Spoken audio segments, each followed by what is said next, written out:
And good morning to you. You probably know as many people as I do who were affected by the recent rains and high water in our area. And my heart goes out to those people whose properties or homes and businesses were damaged. I was grateful to be able to check in with some of the people of our center, like the president of our board, and Snyder and her family, and also our communications officer, Ellen Yeager, and our bookstore manager, Martha Salazar, and her fiancée, Christina, and our member, Bruce Gata, and so many people. And I was particularly happy to watch people checking themselves in as safe, marked as safe on Facebook. And it's at times like these that I really appreciate technology and how it allows us to connect and to help each other. You know, when technology brings us together, I celebrate that. You know, I rejoice in that. Because it's one of the big mysteries of life, isn't it? You know, how a neutral thing like technology can be used for good to connect us to each other and to inform us. And that same technology can be used for bad, to divide us and to confuse us. Technology itself is neutral. From the one neutral source comes many different applications. The applications are varied. Similarly, the creativity, the life that we are born with, we could say it's just neutral. It just is. There it is. Until we put it into action, you know. And so then that life in us, it can be used for good, to connect and to inform us. Or that same life can be used for bad, to divide and confuse us. And that really is the focus of March. Oneness. And how out of oneness comes infinite possibilities. So many applications, some very helpful and others not that so much helpful. You know, it's got to include everything. Everything's in it. And our affirmation for the month is right up there. Won't you read it with me? I seek the common good, and we can use that statement this month as a guiding light to remind ourselves that with this life, with this freedom, with all this creativity, comes choice. Can't have one without the other. So we can use this affirmation to help ourselves remember to ask the question, how will I use this life of mine?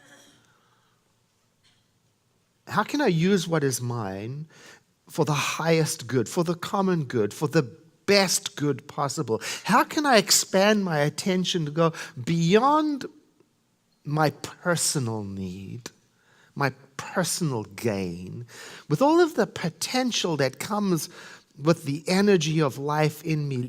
Can I seek the highest benefit for the most beings? Can I do that?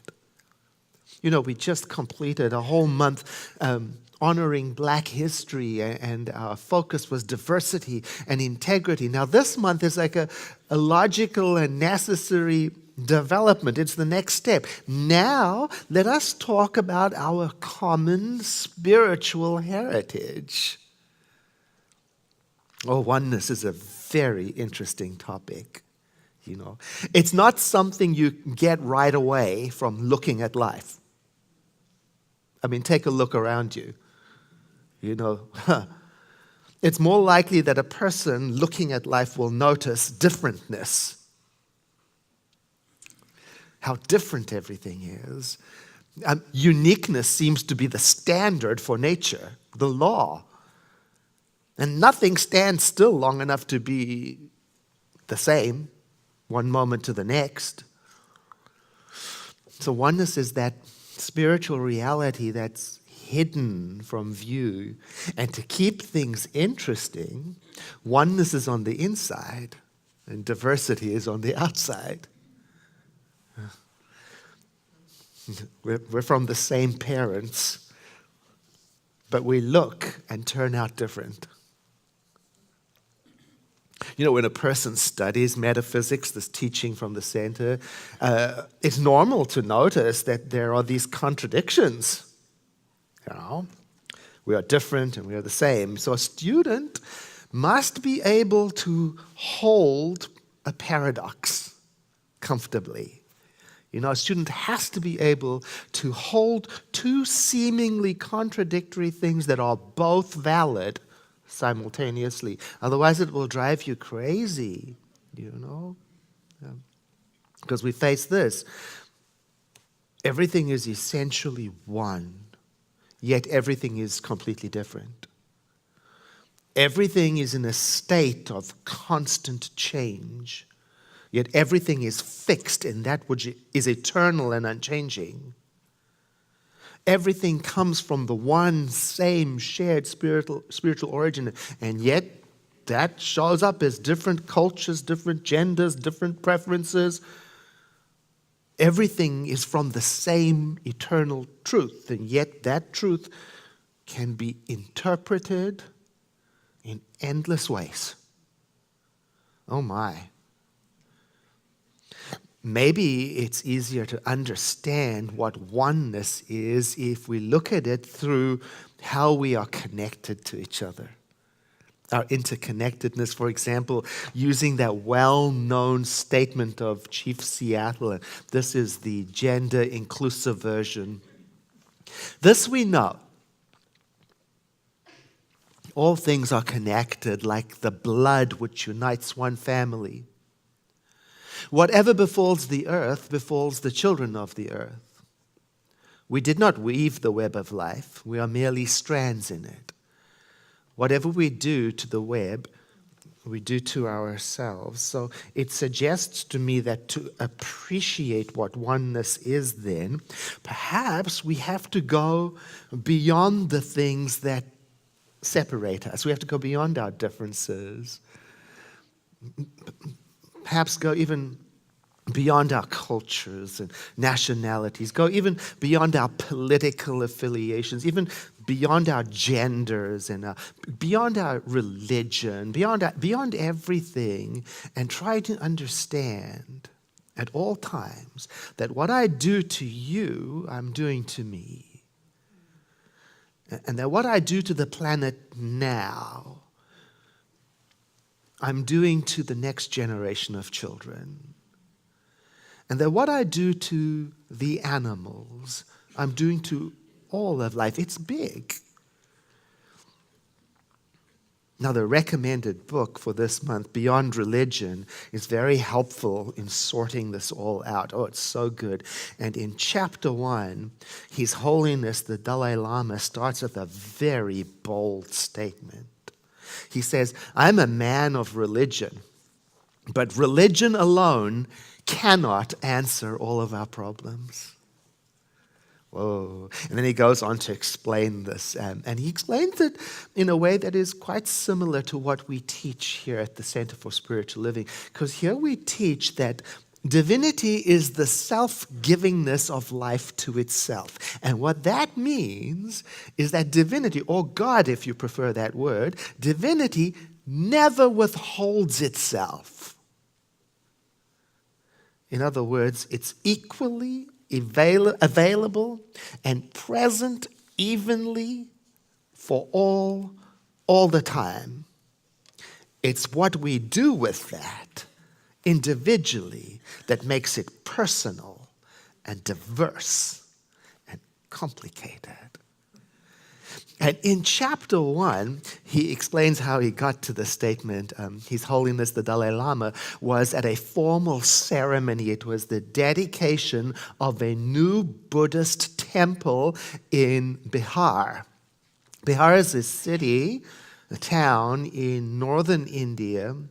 It's very densely populated and very poor. Now, the chief minister, who was a friend of the Dalai Lama, in his speech at this dedication of the new temple, he expressed his convictions that with the blessings of the Buddha, Bihar, the town, would now prosper. Well, His Holiness the Dalai Lama, he had his turn to speak, and when he got up to speak, he said something very interesting. He said, and he said he was half joking, he said that, and I quote, "If the city's prosperity depended solely on the blessings of the Buddha, it really should have prospered a long time ago." Now, I want to read that again. If that city's prosperity depended solely on the blessings of the Buddha, it really should have prospered a long time ago. Now, we can personalize that. We can say, for example, if your happiness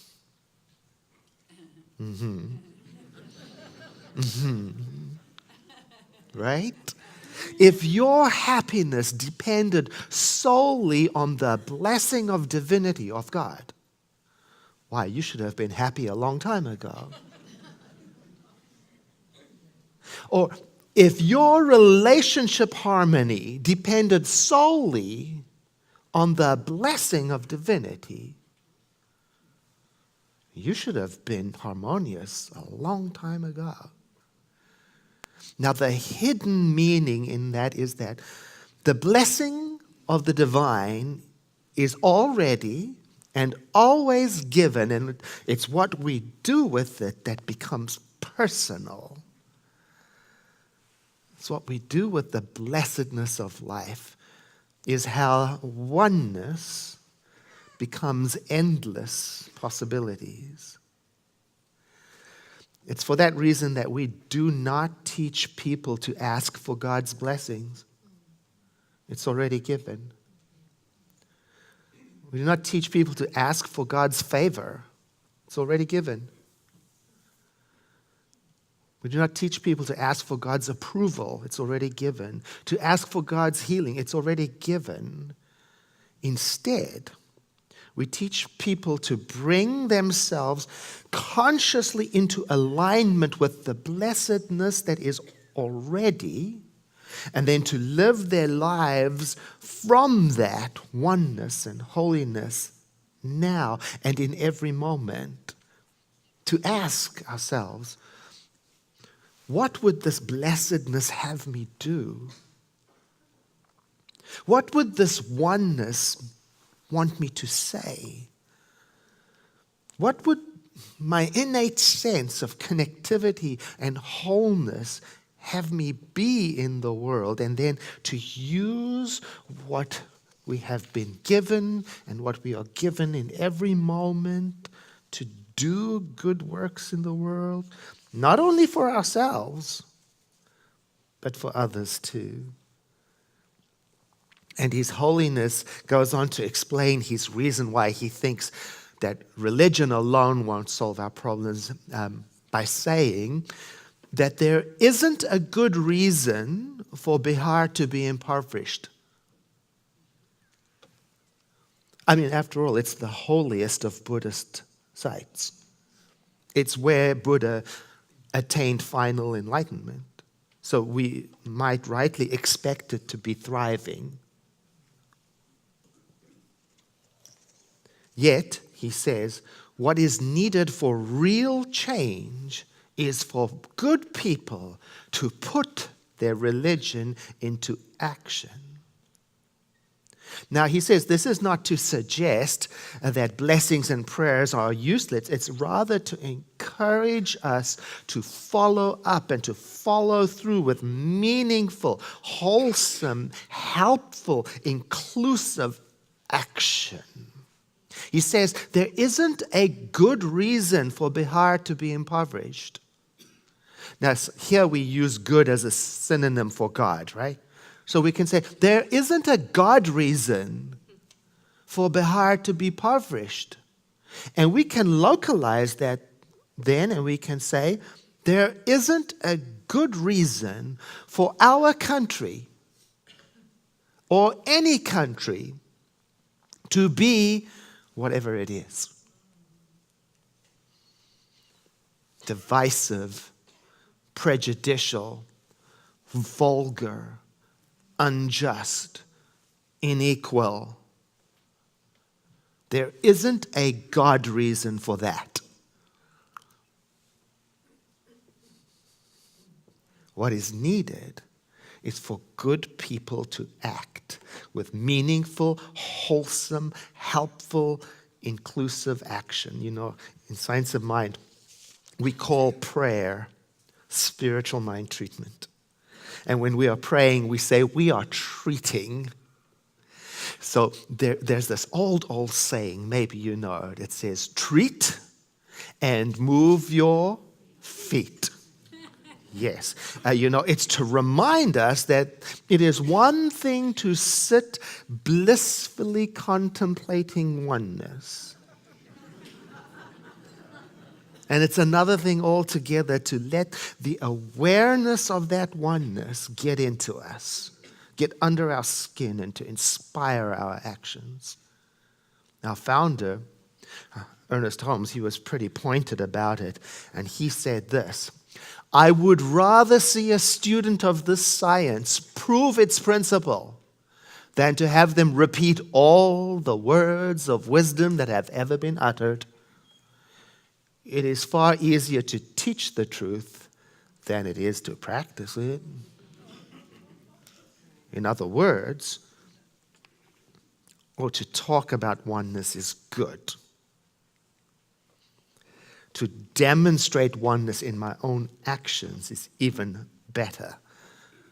To say it's all, you know how we say here sometimes, it's all good, it's all God, it's all whole, perfect, and complete. It's fine to say that. And to prove it is even better.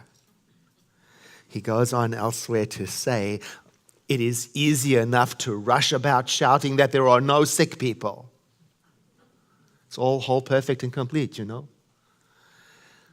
But this will never heal those people who appear to be sick. It is easy to proclaim that there are no needy. Anyone can say this, whether they be wise or otherwise. In other words, we've been invited to demonstrate oneness by caring about those who don't have enough. To demonstrate oneness by having compassion for those who are suffering. To demonstrate oneness by supporting steps towards, for example, gender equality. That would do it. To demonstrate oneness by whatever it is you do. And if you don't know what to do, consider visiting the United Nations website, www.un.org, and look there for the Sustainable Development Goals. And read, for example, The Lazy Person's Guide to Saving the World. For oneness ideas that you can implement from your couch. You know? And more. And so that you can let the ideas of oneness get into your blood and into your understanding so that your religion shows up in your activity. Oh, we have such great potential. We can do anything. Infinite pathways we could follow. That's the miracle of life. But unrealized potential. We have all this potential, and yet so many people today feel frustrated, even powerless, you know. Many people in our nation feel that their voice doesn't count, that their vote doesn't count. They feel like they can't do anything. Some people say that the political system seems to be broken, and it's broken beyond repair, and so there is this heaviness in our nation. You know? And I feel it too. And I watched a video just the other day that really reminded me to come back into my power. It gave me back my sense of hope, and it reminded me that, yeah, I do have confidence in goodness. I do trust oneness. I do believe in consciousness as the power to change. Now, the video I watched was from the organization named represent.us. It looks like Represent Us. Now, I don't know enough about that organization, and I won't until I've researched it more, but I loved the video, and what I loved about the video is it reminded me that a solution to repair our political system is most likely going to have to include all of us. It can't be a conservative or independent or progressive fix which will leave people out. Now, the organization says it's not focusing on party affiliation. Instead, it's focusing plain and simple on passing anti-corruption laws one city at a time. And here's the thing that inspired me the most about the video. The video reminded me that such things as women's right to vote, interracial marriage, same-gender marriage, all of these historic changes in our nation did not begin at the federal level. They did not start with Congress, with Senate, House of Representatives. They did not start with the President or the Supreme Court. It all started with one state at a time passing a law, and then another state, and then another, until a landslide of change resulted in a nation's change. Now, I'm not telling you what organizations you should be interested in or research, but I am telling you that for those of us who contemplate oneness, we will continue to feel unsatisfied with a world that works for some. And that contemplation of oneness will continue to disturb us into action, and it's on us to be careful what kind of action. Helpful, unifying, wholesome, inclusive, compassionate action. I don't want to be disturbed into dividing, hateful, disturbing action. It's all possible. Now, our founder, Ernest Holmes, said that the furtherance of our evolution depends on our ability to sense oneness with all of life. And that when the knowledge of this oneness really comes to everyone, when we get it, that war will stop. And here's how he wrote it. The furtherance of evolution depends on our ability to sense a oneness with all life. When the knowledge of this oneness comes alike to all, the tread of armies will cease and the bugle call will echo the soft notes of familial love. Oh, so what can you and I do? What can you do? Well, for one, you can read Beyond Religion, Ethics for a Whole World. That will help tremendously. It really will. Two, you can visit the United Nations, www.un.org, and look for the Sustainable Development Goals, and especially look for the education kits for children 6 to 12 years old, because you can use that with your grandchildren and your children. It's a resource that's available to you. Number three, contemplate oneness every morning and every evening, and especially ask yourself after your contemplation, what would oneness have me do? Number 4, research organizations like represent.us so you can find your political voice in a way that allows you to get back to your value of oneness and compassion and inclusion. Number 5, get to know our nonprofit organizations when they come here. Sign up to help them and volunteer them, because aligning yourself with organizations that you have a shared value with will stimulate your hope. Number 6, find the young people in your life and ask them what is important to them, and ask them what struggles they face today. It will help. And finally, repeat to yourself like a mantra. My mind is a center of divine activity within the mind of God. I seek the common good. I treat and move my feet. And I'm guided from within to express my creativity, my life, in the direction which is the highest good for all. I'm driven, guided by compassion. That will help. And I want to close with a reading from the introduction of the Dalai Lama's book that says, all the pressures of modern living bring with them stress, anxiety, depression, and increasingly loneliness. As a result, everywhere I go, people are complaining.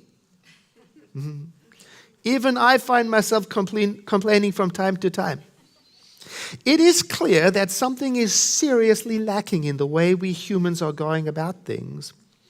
But what is it that we lack? The fundamental problem, I believe, is that at every level we are giving too much attention to the external, material aspects of life while neglecting moral ethics and inner values. By inner values, I mean the qualities we appreciate in others and towards which we all have a natural instinct, bequeathed by our biological nature as animals that survive and thrive only in an environment of concern, affection, and warm-heartedness, or in a single word, compassion. The essence of compassion is a desire to alleviate the suffering of others and to promote their well-being. This is the spiritual principle from which all other positive inner values emerge. And as I read that, I started to feel the warmth of appreciation for our program in 2019. And I went ahead and read all of the affirmative statements for the rest of the year. And they are these: I promote diversity and inclusion. I care for the poor. I protect the vulnerable. I advocate for freedom of thought. I appreciate other nations and people. I love our planet. I cherish the human family. And I stand for spiritually motivated moral leadership. It's going to be a good year.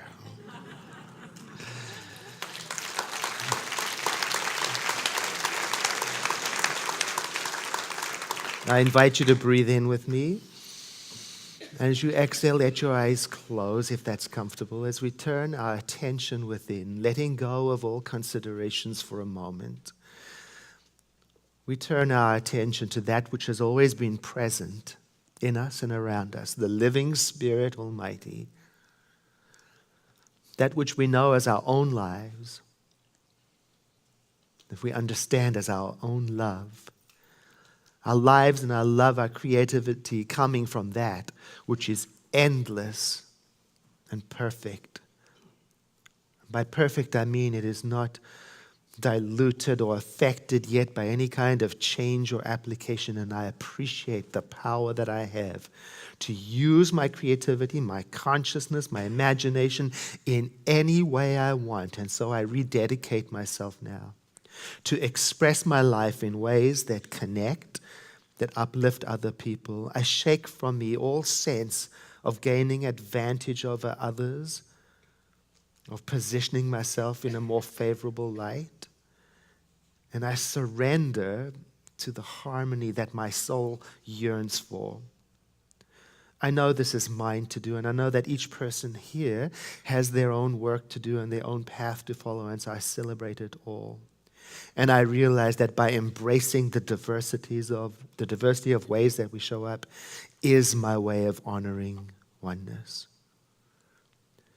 And so I look forward to the changes that emerge in my life as a result of this rededication. I'm filled with awe and wonder. I trust goodness. I trust consciousness. And I let myself awaken the sense of hope that has always been in me. I know that goodness depends on no person, no government, no outer thing, that it sustains, prevails, and exists eternally. And so I turn my attention to it now. I drink deep of its waters and feel restored. And together we say, and so it is. I invite you to take a deep breath in with me and exhale.